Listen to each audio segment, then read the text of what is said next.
Hello, I'm Dr. Kim Young-kyun from K-Oral and Maxillofacial Surgery Clinic. It's a pleasure to be back with another research paper. Clinicians using OSSTEM implants may find this study particularly interesting. This study compares 3-month early loading in the maxillary posterior region between two types of implants: OSSTEM SA implants with a sandblasted, large grit, acid-etched surface, and Hyacin implants with the same SA surface coated with nanohydroxyapatite. The latter is same as the BA surface, which is currently being sold in the Korean market.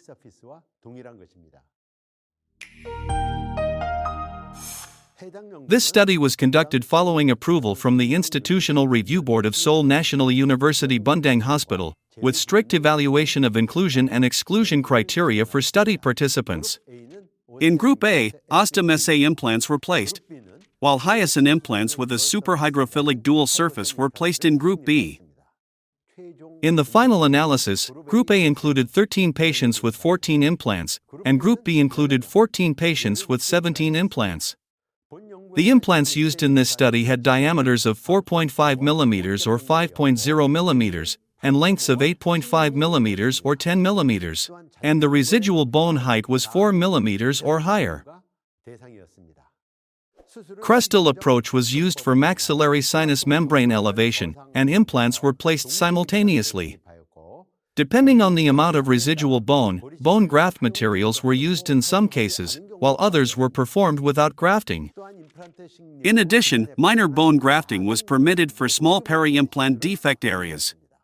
Depending on the clinician's judgment, either a one-stage or two-stage surgical approach was used. Both primary and secondary implant stability were measured. In all cases, impressions were taken 2.5 months after implant placement, and the prostheses were delivered approximately 3 months after implant placement. During the follow-up period, marginal bone loss around the implants and implant success rates were evaluated. Let's take a look at the study results. There was no statistically significant difference in primary stability and secondary stability between Group A and Group B. But the graph shows that the increase from primary stability to secondary stability was slightly greater in Group B than in Group A. There were no notable differences in marginal bone loss between the two groups. However, bone resorption differed between cases where bone grafting was performed and cases without additional grafting. In other words, cases involving bone grafting showed a tendency toward greater bone resorption. Throughout the follow-up period, all implants demonstrated a 100% survival and success rate, and no serious complications were reported. In conclusion, when the residual bone height in the maxillary posterior region is at least 4 mm and primary stability is achieved with an ISQ of 65 or higher, early loading at 3 months appears to be feasible regardless of surface type.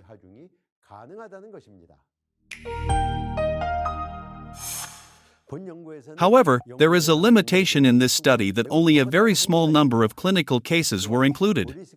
It is also worth noting that the use of bone grafting procedures and the variety of graft materials used across cases may have acted as influencing factors on the study results. That concludes my presentation. Thank you for watching until the end.